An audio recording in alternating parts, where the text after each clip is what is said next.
Nous sommes en pleine campagne humide et évidemment c'était un devoir pour nous de nous déplacer sur le terrain pour constater l'évolution, la physionomie des champs. Et ici particulièrement sur la plaine risicole de Karfigila, comme vous le voyez, c'est une plaine risicole de près de 350 hectares qui a bénéficié d'un certain nombre d'actions inédites, que ce soit en termes de fourniture d'intrants, que ce soit également en termes d'investissement pour réaménager l'ensemble du site pour qu'il puisse exprimer son plein potentiel. Ce que nous avons constaté ici ce matin nous réjouit et surtout autorise l'optimisme quant à de bonnes moissons au terme donc de cette campagne humide ici, mais également de façon plus générale sur la plupart donc des périmètres. Donc c'est une grande satisfaction de constater que les investissements qui ont été donc opérés et qui sont des investissements inédits, parce que le DR vous l'a indiqué, sur la plupart des points, ce sont des augmentations de minimum 100% ou 300% en termes donc d'apport du ministère de l'Agriculture pour accompagner cette offensive agro-pastorale et halieutique. Et ici, on en voit les résultats.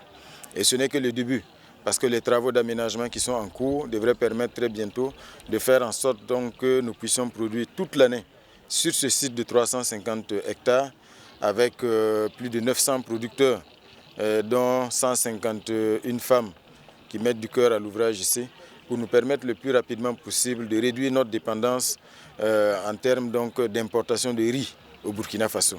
Et nous sommes convaincus que nous allons y arriver et le plus vite possible, conformément aux orientations et aux instructions du camarade président du Faso, le capitaine Ibrahim Traoré, qui a fait donc de ce combat-là un combat prioritaire. Donc aujourd'hui, nous repartons pleinement satisfaits parce que le périmètre ici, la plaine, présente une très bonne physionomie.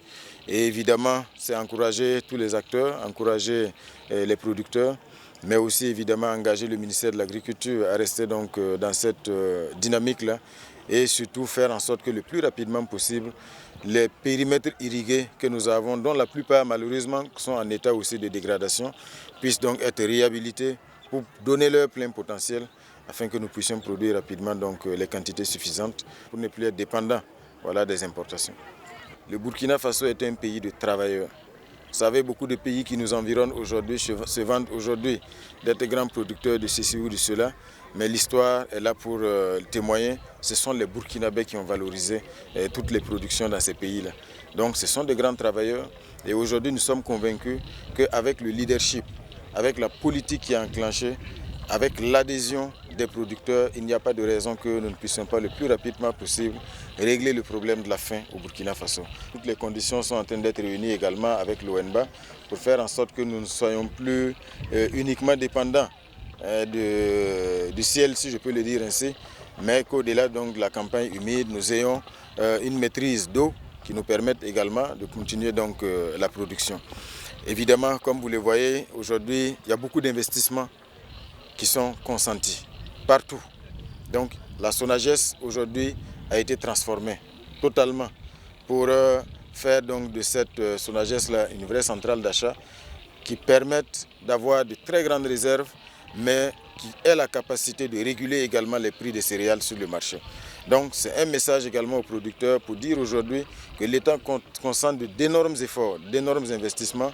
Donc il faut que les producteurs comprennent également la dynamique et surtout qu'après les récoltes, ils ne soient pas tentés d'exporter le céréal ailleurs.